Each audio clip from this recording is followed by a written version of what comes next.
This October, the Stonehill Alumni Troop took a tour to Scotland, and Conor was our guide. And we decided after all the Stonehill trips, he was definitely our favorite guide. He's now a friend. And we adopted him as part of the Stonehill community forever. So he's been a tour guide for 10 years. He speaks several different languages, and he can also sing. Apparently. Well, thank you very much. Thank you very much, Lucy. Thank you very much. So actually, I had planned that I was going to start off with the Scottish national anthem, but not sing it.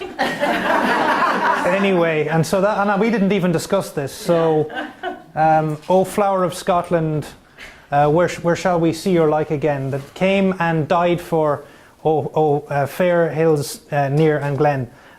So basically what I'm trying to say is Scotland is a country, and many of you have been to Scotland. Some people were there last year, some people were there 5 years ago, 10 years ago. Some people have plans to go to Scotland. A lot of you are following what's going on with Brexit at the moment, I'm sure. So this is a country that we can talk about in modern terms. What's going on at the moment is something that goes back 1,000 years. You've seen Braveheart, it came out in the 1990s, it put Scotland on the map. Scotland is famous for its films, it's famous for its actors, many of whom are over here in the United States, as you already know. It's famous for its music, it's famous for its tartans, or as you would call it, plaid. It's famous for its clans, it's famous for its links to the United States in particular as well. And Canada. Has anyone ever been to Victoria? Has anyone seen the statue? You probably haven't seen it because it got taken away, of John MacDonald. Okay, the first leader of Canada, if I'm right in saying modern Canada was the first leader, was John MacDonald, one of the largest clans in Scotland. So I went to British Columbia, I went to Victoria, and they've taken away the statue of one of the most famous people who left Scotland, John MacDonald, which is quite interesting, because what I really want to talk about is tolerance in Scotland. And I want to talk about influxes from different countries. At the moment in Scotland, you have something going on whereby its neighbour to the south has said we are rejecting opportunities, we are rejecting immigration, we are rejecting opportunities to grow. If you're following Brexit, you'll know that on the 31st of March, after joining in 1973 the European Union, Scotland, England, Wales and Northern Ireland will be leaving this union. It's very unusual because Scotland has been a country that, whilst in itself it wasn't a colonial power, it was very, very much linked to the strength of the British Empire. Many people left Scotland and went to the United States, Canada, Australia and New Zealand. Hence why so many people over here have those roots. But they left, in some cases, not out of necessity. They left as engineers, they led armies, and in most cases the Scots that left came as poor immigrants.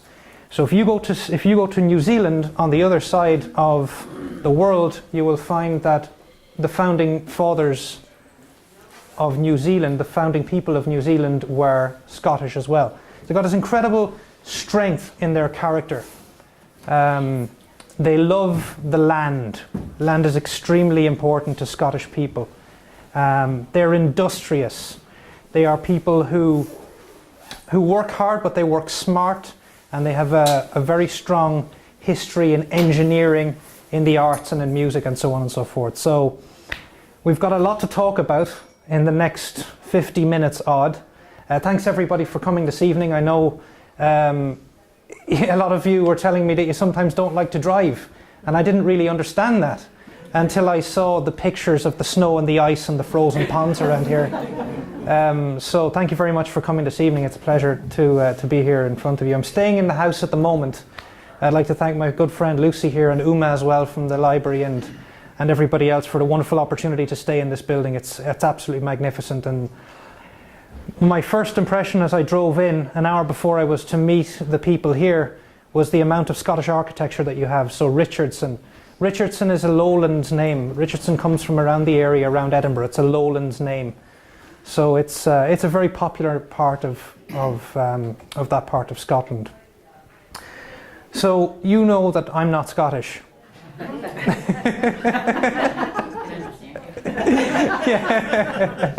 So I'm Irish and I'm living in Scotland. At least I was until October, and I'll be returning quite shortly.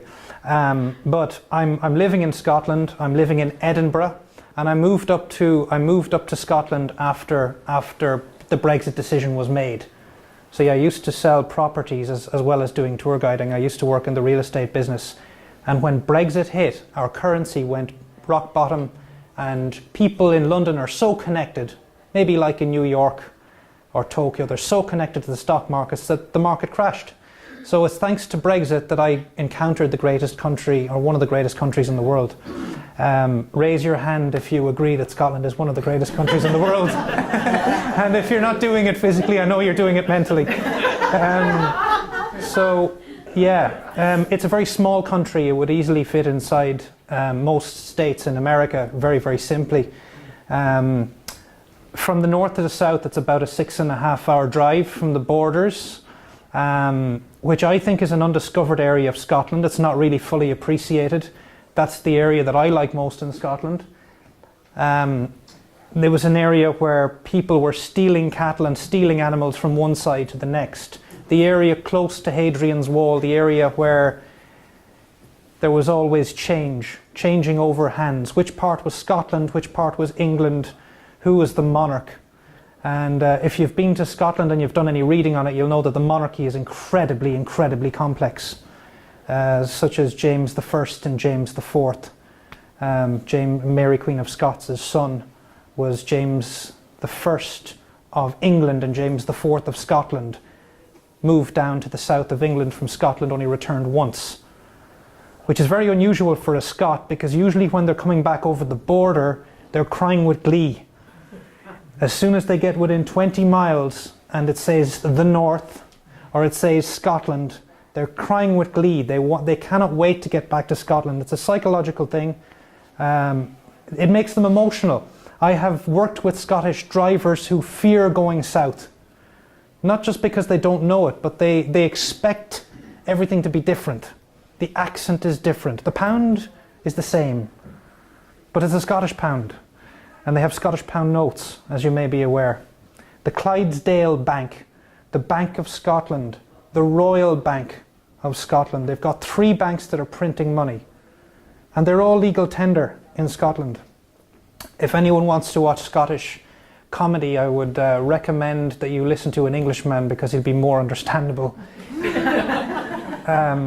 And his name is Michael McIntosh. So Michael McIntosh is someone worth listening to, because he's upper middle class English, but he's allowed to make fun of the Scots because he has a Scottish surname. And one of my favourite parts or pieces with Michael McIntosh, he's on stage talking about the pound. You maybe had this issue when you were there and you were going to England, or you were going back to Britain, or going back to the United States, and you said, well, I've got pounds that are left, but they're all Scottish. Will I be able to exchange them? Very difficult to exchange your Scottish money. But the Bank of England was founded by a Scotsman. The Bank of England was founded by a Scotsman. Going back to Brexit, one of the major things, going back to the unification of those 4 nations, Northern Ireland, Scotland, England and Wales, going back to an independence referendum in 2014, the big issue at the time was the pound, was money. Surprise, surprise.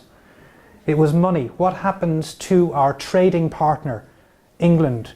England said, should you leave our union, you no longer will use the pound. So it would be like if, I'm just taking the easy example here, if California or Texas seceded from the union, well then they would have to come up with their own currency. Ironic, given that the Bank of England was founded by a Scot, and most of the food in England comes from Wales and Scotland, unusually. It's a country that doesn't produce enough food. It's a country that depends on its closest neighbours. Scotland is a very modest country. I think it would be fair to say that. Or you will meet the odd Scot that will let you know about it. This is our land. And I think Scots people are defined upon what they are not rather than what they are in many cases. But it's one of the richest cultures I've ever encountered. So, yeah, there's 32 council areas. You have 50 states plus your territories. They have 32 council areas. The biggest counties are in the very north, not surprisingly, because that's where the large landowners were, the industrialists.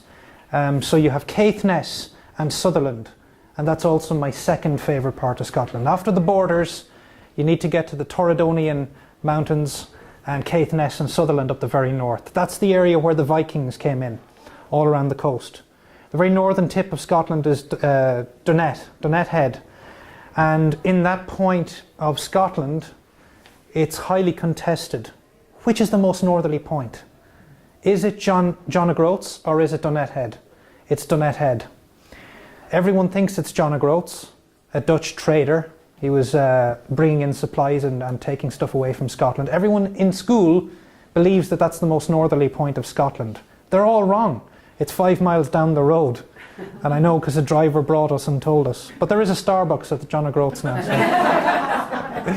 So. Yeah, look, it's a fascinating country. It's a fascinating country. There are over 900 islands, many of them uninhabited, many of them with almost perfect conditions for the birds to graze in, to raise their young and to migrate to.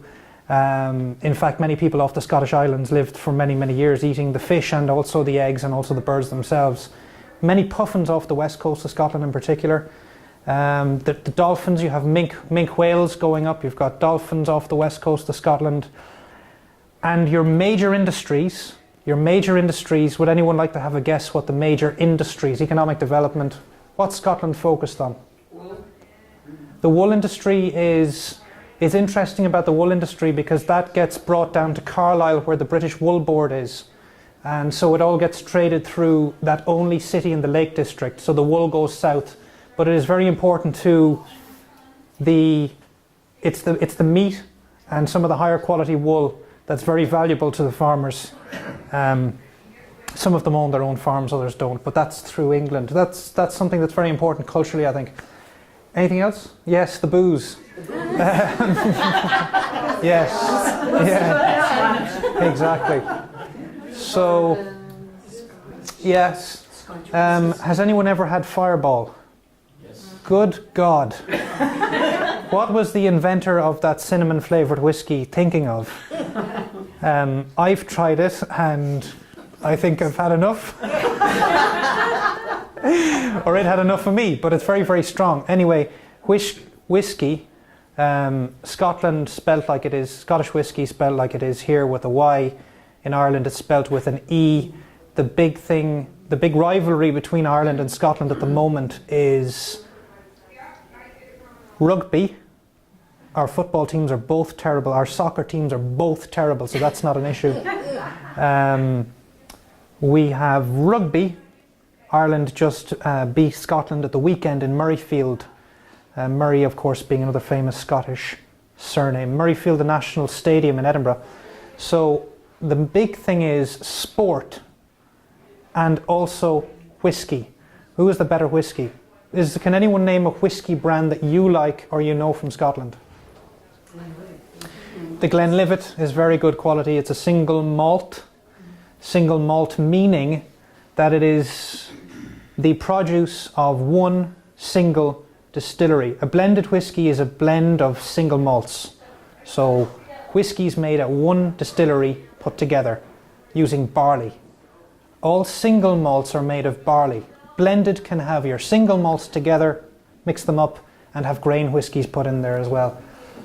And the Irish have triple distilled, the Scots have double distilled, and you have single distilled whiskies traditionally. But a lot of your tradition actually for your whiskey industries in Tennessee and so on comes from Scotland. If you look up the history of where these settlers established themselves in the mountains, Kentucky and so on, and the distillation industry there, a lot of them were Scots, which is no surprise. What is interesting is 200-300 years ago, these distilleries were built in Speyside, which is the one that produces most whiskey. Now, whiskey, it sounds a bit dangerous, it sounds a bit edgy, it sounds a bit naughty to go drinking whiskey. You know there's trouble brewing when you're having whiskey. So it was in an area that they made it that was forested and that was heavily mountainous and that was away from the customs control of the people coming up from down south. So they located the distilleries in very, very rural areas along the River Spey in the northeast coast of Scotland. Has anyone been past the River Spey? We didn't. Did we? We didn't, no.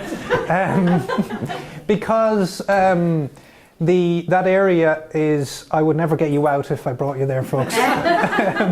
The single malt industry is mainly in that area of Speyside. And it's a very famous fishing river as well, but it's heavily forested. It's a wonderful area for agriculture as well, so that's where they located it. Many of you may have tried smoky, peaty whiskies from the boglands on the west of Scotland. There's only one Irish whiskey that we have at the moment, although with all of the new inventions and new distilleries, I'm probably wrong when I say it. Connemara is the only Irish whiskey that is peaty whiskey. So they don't put peat into it. Obviously, they're using the peat to heat the ovens that are drying with smoke, a malting floor. So a malting floor is used for germination. Has anyone ever been to the island of Orkney? I was going to take my hat off if you had been, but I don't have one. Orkney is the most interesting place for most drivers, professional tour guides, and Scots who really know their country. They like getting up into the Orkney Islands. I think there's 80 of them, something like that, 80 Orkney Islands. I went to a distillery on Orkney last year, and it's one of 3 distilleries in Scotland still using a malting floor. And not all of their whiskey's malted in the distillery. So they're doing it, they have these shovels and they're spreading the grains out, and underneath they've got these ovens that are 100 years, 200 years old, and they're bringing in the turf from nearby to heat them. So it's fascinating. Tradition is very strong in Scotland. So maybe I'll just take some words from the audience in relation to things that the first word that comes into your head when you think of Scotland. And I'm going to ask my friend Jim here what you think the first word that comes into your head when you think of Scotland. Tight. There are no Scots in the room, are there? Well, the founder, the father of the inventor, or the writer, the Wealth of Nations, was born in Scotland. You've got Adam Smith, you've got the philosophers, so you had the Enlightenment in Scotland, many different types of Enlightenment. And of course the University of Edinburgh, not so far from where Adam Smith's statue is one of the oldest in the UK. It's the 4th oldest in Scotland. Some people say it's the 3rd, it's the 4th. Of course, St Andrews being the oldest, St Andrews University being the oldest university in Scotland. So just getting back to Brexit, because we've talked a lot about different cultural things in Scotland. Brexit's very interesting. You may know that Scotland decided to stay in the Union, the 4 countries, but it voted to also stay inside the European Union, which meant that when Scotland, because of its small population of 5.3 million people rapidly growing, when Scotland made that decision to stay within the European Union, England and Wales's joint population outvoted them per capita in that vote. So what has happened is they are now stuck with a decision that they didn't make, and it's a shame, because the Scottish character is not to be closed. The Scottish character is to be open to learning and innovation. And personally, I'm finding it very sad that Scotland should have to accept that situation. If they had known in 2014 that they, by voting to stay with the rest of the United Kingdom, that they would have to accept leaving the European Union, their biggest trading partner, you mentioned the word, you mentioned economics earlier on, you're going to, at one foul swoop, within the next, what day are we today, is it the 11th? So by the 30th of March, 31st of March, they leave. So if one foul swoop, you lose Canada, you lose Mexico. That's what the combined effect is. That's what you would lose. You'd have to pay tariffs and everything coming in and going out. So that's what they are threatened to lose. We had a great conversation with it earlier on. Myself and Kelly and Lucy, we were talking about how the currency of Scotland is really impacted by the debate at the moment. So values of the pound and the euro going up and down, the dollar to the pound, that will change. There's two scenarios, no deal or deal. So if the United Kingdom gets a deal with Europe, Scotland's fine. There's some sort of a case where they don't go out and fall back on the World Trade Agreement onto those rules. If there isn't a deal, I don't think there will be, but if there isn't a deal, expect the pound to plunge. So the strength of Britain is based primarily on, I would say, on its strong currency and on its services industries, as you might know. Now, Edinburgh's the second strongest service industry for banking in Britain. 500,000 people, just over 500,000 people, it decreased, so just over 500,000 people. Number two in the whole of Britain for financial services. London has 9 million people, close to 9 million people. You've got Manchester, Liverpool, you've got Birmingham. They're all bigger cities, but their financial sector is much smaller than Scotland. So you walk into any of the crescents or any of the old historical Georgian parts of Edinburgh, and there are going to be a lot of asset managers, there are going to be a lot of investment companies, wind farm companies also, for some reason. We're very much into renewable energy. Let's not talk about renewable energy. But renewable energy is so important to the Scottish economy. They're the world leaders with Denmark in terms of tidal power. So they're investing heavily in tidal power, and I've even seen some experiments off the west coast on the island of Mull. And it's a very, very strong and important business to Scotland. There's a few nuclear power stations. They're going to be decommissioned over the next while. The biggest one is up at the very north of Scotland, and that's going to become a rocket launch area for the European Space Project. Although with Brexit, we don't know if that's going to happen. So they'll shut down the nuclear power station up there. They'll build the rocket launch station, and there'll be a lot of European investment if they stay within the European Union. Now, there's 28 nations within the European Union. Ukraine wants to join. We understand why Ukraine wants to join. It's one of the poorest countries in Europe, not just Eastern Europe, but in that whole central, sort of east of the Balkans there. It's one of the poorest areas. The Ukraine wants to join. Every other country apart from Switzerland, Iceland, and a few dotted around the place are part of the European Union. Scotland does business with them on a daily basis. We don't have to get a visa to work. A Scot can show up in Hungary tomorrow morning and say, "Here's my CV." It would be a very, very confusing conversation, that one, between a Scot and a Hungarian. But they could literally show up tomorrow morning and say, "I want a job here." They don't require a work visa. So you have a block of over 500 million people at the moment freely circulating, capital freely circulating, services freely circulating. And we're so enmeshed and so entwined at the moment, it's crazy to think of how we could get out of that. So it's a mess. It's a total mess. I remember Jean-Claude Juncker, President of the European Commission, was asked by a journalist, "So what's the policy? Where does Theresa May stand?" Buh. That was his answer. Buh. I don't know. There is no policy. Britain's the first country to ever leave the European Union. Nobody has ever left. Did you know Charles de Gaulle blocked them from getting in for 10 years? Maybe he was right. Well, I was in June of 2013, and there was a lot of discussion about the separation, and they were going for their vote. And we actually, the general impression we had is that they really were going to vote to go out, to get out of it. And my husband really had the feeling that Scotland had enough resources, and he mentioned oil, that they could probably support themselves. Do they have a lot of oil, access to oil? Yeah, there's so the North Sea. Great point about energy. Scotland. So the party in power is the Scottish National Party. They lost votes in the general election 2 years ago. Yes. Yeah, and they are the biggest party in Scotland. The leader is Nicola Sturgeon. Her policy going into 2025 is to promote renewable energies. But for other members of Scottish Parliament, that isn't enough. So they're constantly under pressure to be more renewable and to increase education is the other thing.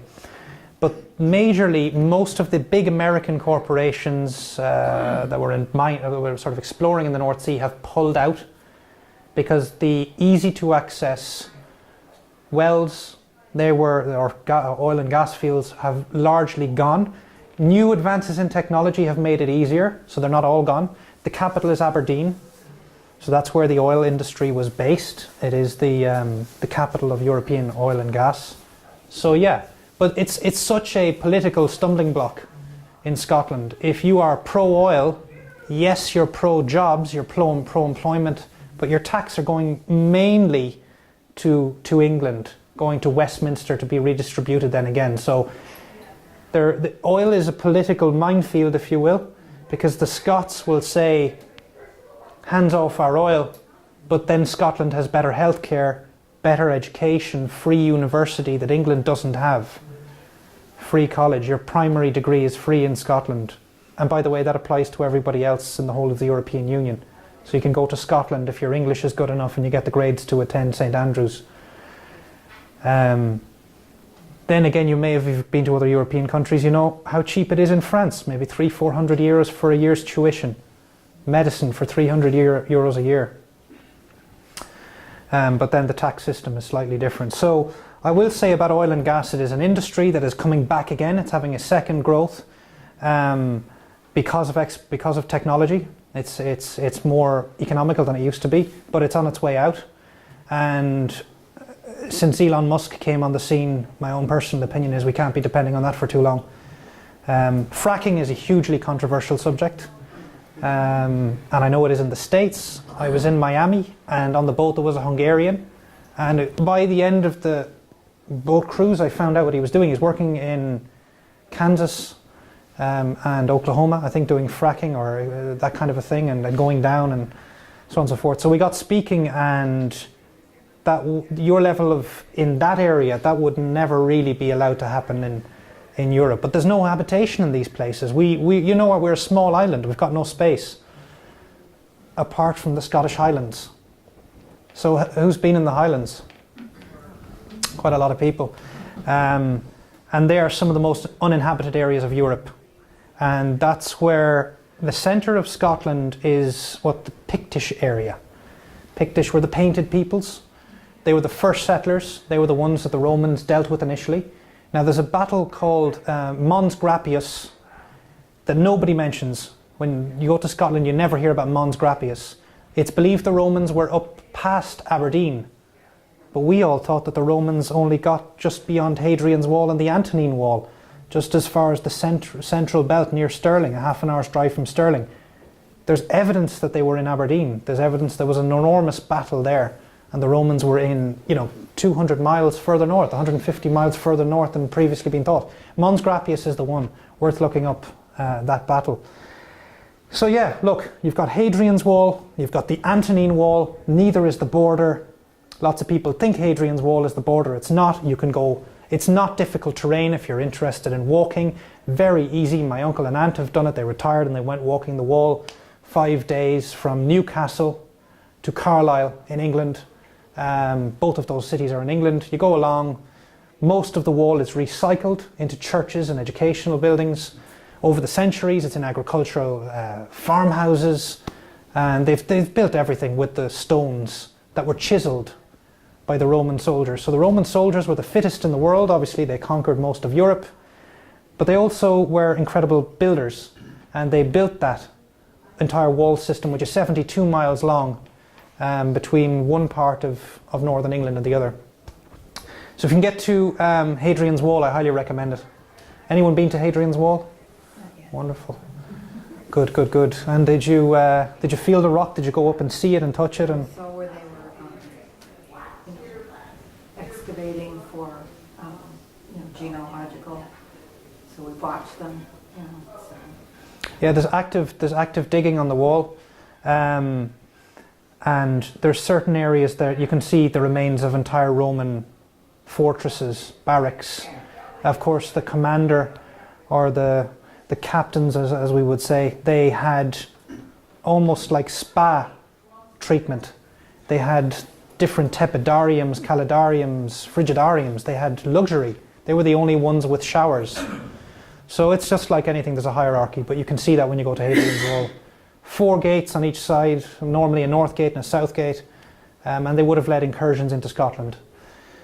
So yeah, in terms of food, we can't leave that. We can't not talk about food in Scotland. I think that some of the best food in the world comes from Scotland. And you might be saying to yourself, this gentleman, what has he taken before he came in here? Food and Scotland. Those two words don't go together, or do they? About 15 years ago, a revolution took place.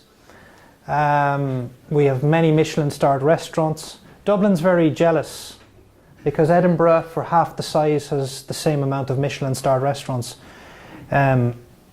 Scotland has much more coastline for its size. It's more north as well, and they have some of the best seafood in the world. So you've got salmon, you've got shrimp, you've got langoustines, you've got some of the best oysters in the world, and they know what to do with it now as well. Plus you've had the European Union citizens coming in, the Italians, the French, the Spanish, the Croatians, people from that part of the south of Europe, Sicilians, all these people coming up loving Scotland.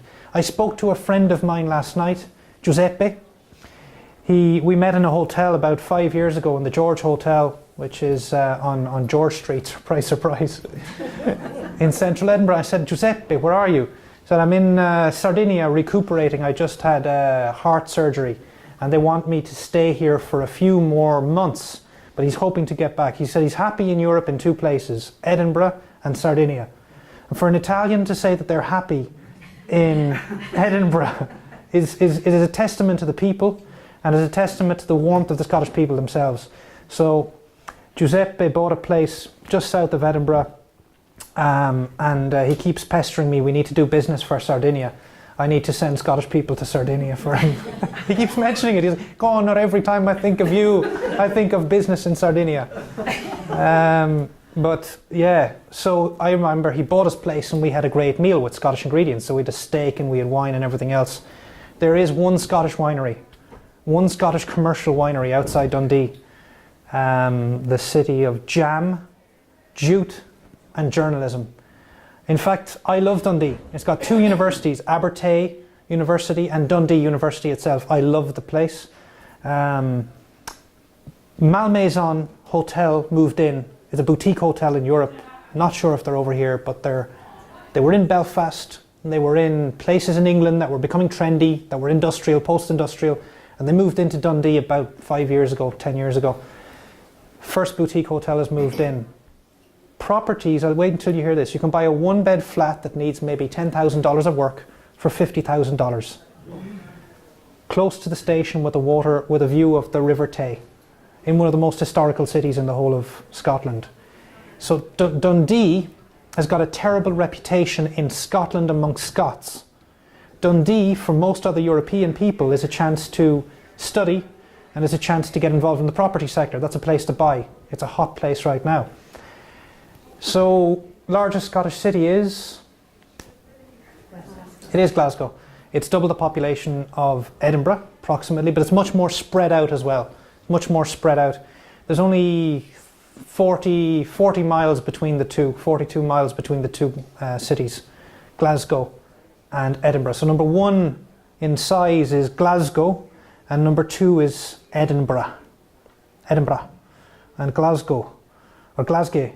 Glasgow and Edinburgh. So they're like chalk and cheese. Their identity is completely different. And you'll definitely have seen that, you'll have noticed it if you've been there. I know Lucy loves Glasgow. Her favourite's Edinburgh. Glasgow, more immigration from Glasgow. More people left Glasgow because it was particularly after the shipyards started to decline in the 1960s, 70s and 80s with Margaret Thatcher and shutting down of the big heavy industries such as shipbuilding. And then, globalisation and threat from Asia and shipbuilding in Korea and Germany and Eastern Europe. So Glasgow, two big soccer teams, historically based on religion. Don't forget, Scotland is one of the most important. If you are a tour guide in Scotland and you don't know about the different religions, you're in for a tough time because there's so many different types of churches. There really are. It's very confusing. You have many different types of churches here. I've seen Lutheran churches, I've seen Unitarian, I've seen the Immaculate Conception, I've seen many different types, and it immediately made me think of Scotland because we have the very same thing over there. So you've got your Scots Presbyterianism, or Presbyterianism, which is the Church of Scotland, which is the burning bush, that's the symbol. Then you've got the Catholic Church as well, and you've got the Episcopal Church, or it's also part of the Anglican community. And then you go further on down, and then somewhere quite at the base is Islam. What's great about Islam is in Scotland it's quite well integrated. It's quite well integrated in Scotland, I find. Much more than in other parts of Europe. The French, if you've been to France, they lived in what they call HLM. They brought in these workers after World War II. They put them in these huge apartment blocks with little or no space for large families, and social problems erupted. And everything else that happened in the meantime. Ghettoisation and lack of opportunities. In Scotland that never happened. And mainly they've settled in Glasgow. Has anyone been to Liverpool? Liverpool, some of you are of Irish descent. Has anyone got Welsh descent? Absolutely. So Welsh and Irish formed Liverpool. Liverpool is the oldest Chinese community in Britain after London, and the biggest one outside London. Actually, it's the oldest Chinese community in England, the second biggest one outside London, and it's only matched by the mix in Glasgow. So Glasgow's Irish, Glasgow's Pakistani, Indian, Sri Lankan, and many other things beside. Quite a lot of Polish people living there now, people of Polish descent, people of Latvian, Lithuanian descent in Glasgow. So if you've been to Glasgow, it's a happening, dynamic, young city, vibrant, and it's a UNESCO World City for music. Edinburgh, there's one pub that I know where you can get the best possible traditional music. It's called Sandy Bells. If you're going to Edinburgh, it's called Sandy Bells. It's a great place for traditional live music, and it's free. And they all show up in the evening and play their different traditional music. Glasgow every night of the week, on the street. Glasgow also hosted the MTV Music Awards back in the early 2010s. So about 10 years ago they had the MTV Music Awards there. They have massive concerts, huge stadia for that as well. And it's a sporting, it reminds me of Boston. Glasgow is the Boston of Scotland.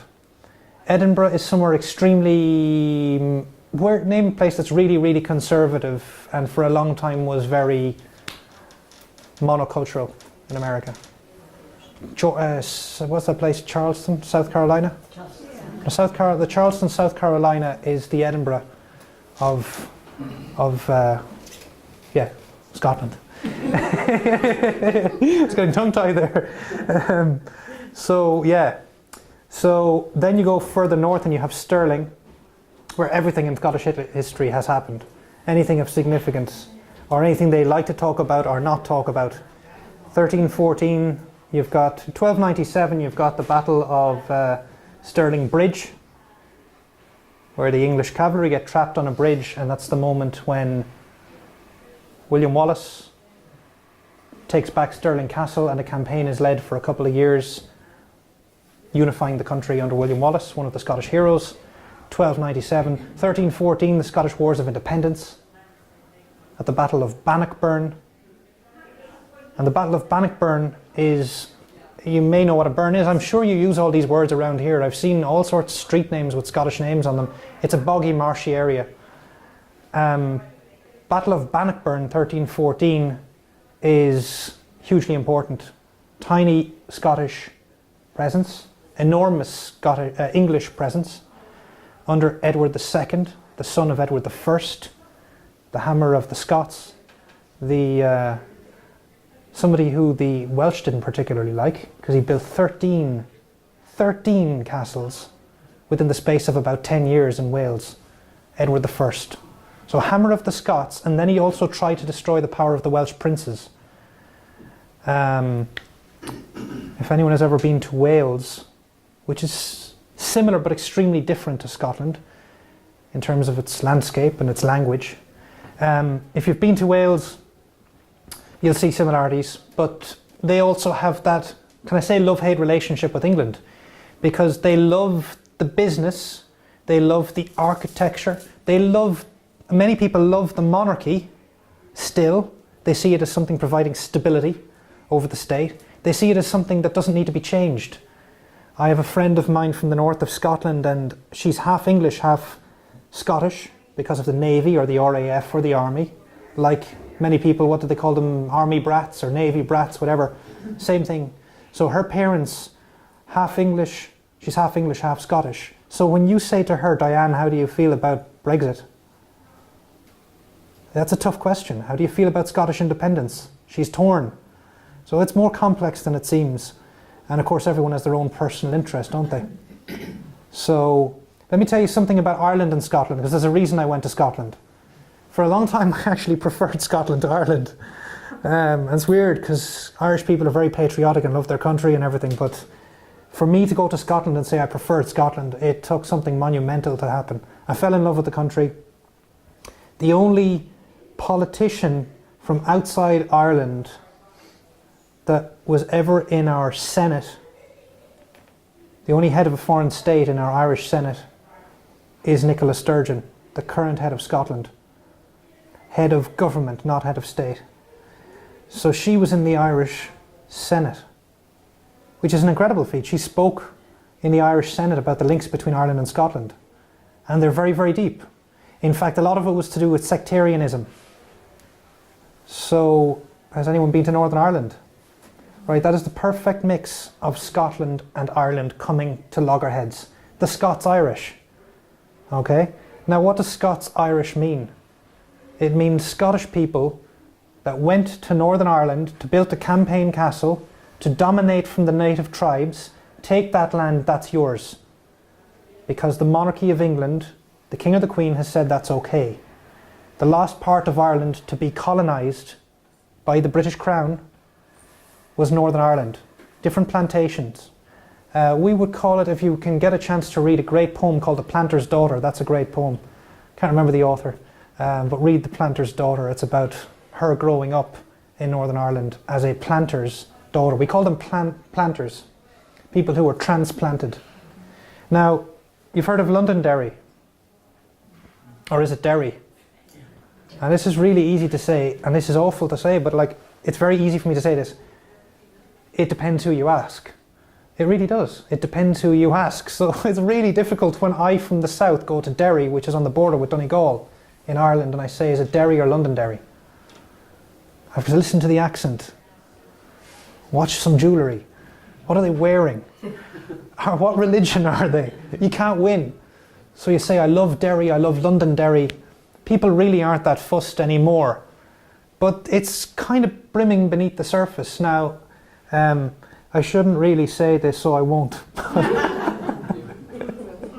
But if you were going to Northern Ireland, just watch that space very carefully. Just watch the Northern Ireland space very carefully. It's fascinating what's going up there on in the moment, because they're really, you think Scotland's between a rock and a hard place for Brexit and economic development? Northern Ireland is woof, and you know this, a lot of you know this already. 6 counties, very small area. In the centre is Lough Neagh, which is the largest lake in the British Isles. But Northern Ireland is in a very, very, very confusing situation at the moment. We've got something called the Democratic Unionist Party. Okay, very clear what they want to do, remain part of Great Britain. Ulster says no. Down south, in World War I, they were saying England's difficulty is Ireland's opportunity. World War I, England's at war, let's gain independence. You know the story at this stage. They have the Good Friday Agreement, 1998. IRA ceases its violent campaign. So do the other bands in Belfast, the Ulster Volunteer Force, so on and so forth. They hand back their weapons. Decommissioning takes place to a French, I think it was a Governor General, or a Supreme Court or High Court Judge, General Jean de Chastelain. So he was a very, very top level judge, oversaw decommissioning in Northern Ireland, General Jean de Chastelain, and one of your senators as well. The name evades me. Yeah, it was Mitchell. Yeah. So, so basically, decommissioning happens. Now, all that's brimming beneath the surface, right? Because those feelings, they're over 500 years, approximately. It's brimming, it's there. There's some very nasty people that are just below the surface and we don't know what's going to happen. England cannot afford to make enemies post-Brexit. At the moment, it's between a rock and a hard place, because when Theresa May went searching for more power in her parliament to deal with getting past difficult Brexit negotiations, she took in the DUP from Northern Ireland when she lost seats at Westminster, because they sit at Westminster, okay? The parliamentarians in Northern Ireland, they sit at Westminster, those parties. So she lost seats for the Conservatives. The Conservatives were the party under which the referendum took place to get independence. She lost seats, so who did she go to? She went to the only party she could. She paid them off, the Democratic Unionist Party, under a very strong-willed and strong-minded person who has said that she doesn't want something called the Irish backstop. Now, this is a very confusing term. Maybe you've heard of this Irish backstop. It's incredibly difficult. I'll be honest with you, I don't even fully understand it myself. Having read many articles on it, I don't think they understand it fully either. Long story short, Northern Ireland, Northern Ireland, they want to do one of two things. One of three things. Put a border in the Irish Sea, trade border in the Irish Sea, customs and trade border in the Irish Sea, between England and Scotland and Ireland, okay? Bring back officials to the border to look at produce going in and out of one jurisdiction to the other, one trade area to the other, or do smart technology, have technology on the border telling you that there's not, munitions or cigarettes or something wrong with the produce and that. So they're going to use smart technology to analyse trucks going in and out and then send the invoice to the company and they'll figure out the tax later. So that should be quite interesting. So that's what smart technology is. It hasn't worked anywhere else in the world. They don't know what it is. And don't forget, you've got land in Northern Ireland and in the Republic that belong to the same person, one farm. A town can be divided in two. You know what they did originally? They drew the border so they would always have a majority, okay, for their votes to stay in power, the unionist community. It's happened all over the world, right? So the Northern Ireland situation is very important, speaking about Scotland, because Scotland, naturally enough, protecting its own interests, does not want Northern Ireland to have the benefit of being within the customs union with the rest of the European Union. And they will benefit from everything that the south of Ireland currently benefits from and the rest of the European Union benefits from. Free movement of people, free movement of trade, free movement of capital, and so on and so forth. And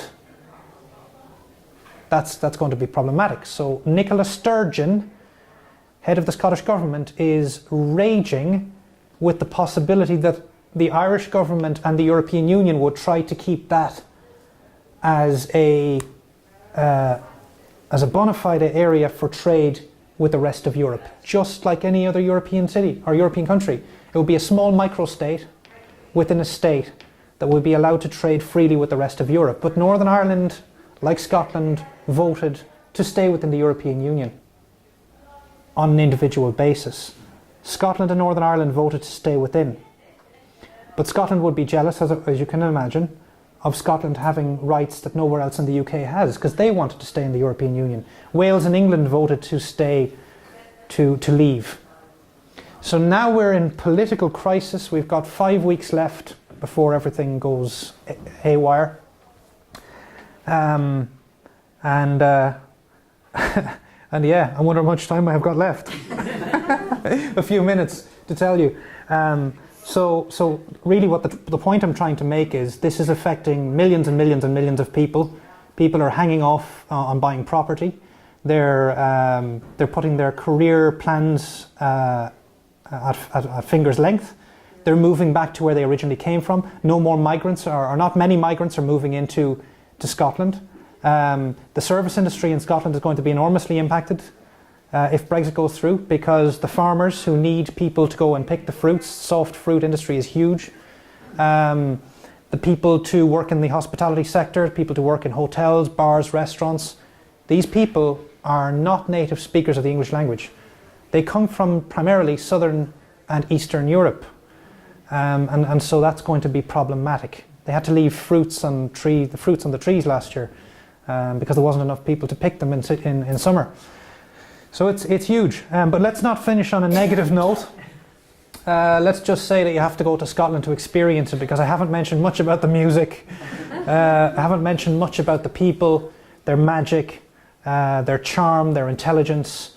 They're very community minded in Scotland, very, very community minded. They're very generous people, I would definitely say that. They're generous with their time, with their advice and everything else. So yeah, I will say on that note that it has been a pleasure to be with you here this evening. I only have 2 people sleeping, which is good.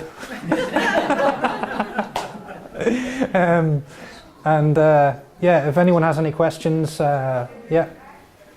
I'm traveling in April to Scotland, and is this change going to impact anything? Is there anything I should consider? No, the question is, you're travelling to Scotland in April, is that going to change your travel plans in any way? Rates change and coming up, there should be no. No, well the only thing it will definitely impact the sterling, the pound sterling to dollar ratio in some way, whether it's plus or minus. But not in terms of the tourist component. Not in terms of your lodgings or your flights or anything else like that, because there was something about the European Space Agreement, like the Aerospace Agreement. So if Britain, Great Britain and Northern Ireland, if they were to leave the European Union, well then they would have to renegotiate with every single country or with the European Union again, and that would take potentially years. So that's another reason for them not wanting to leave the European Union.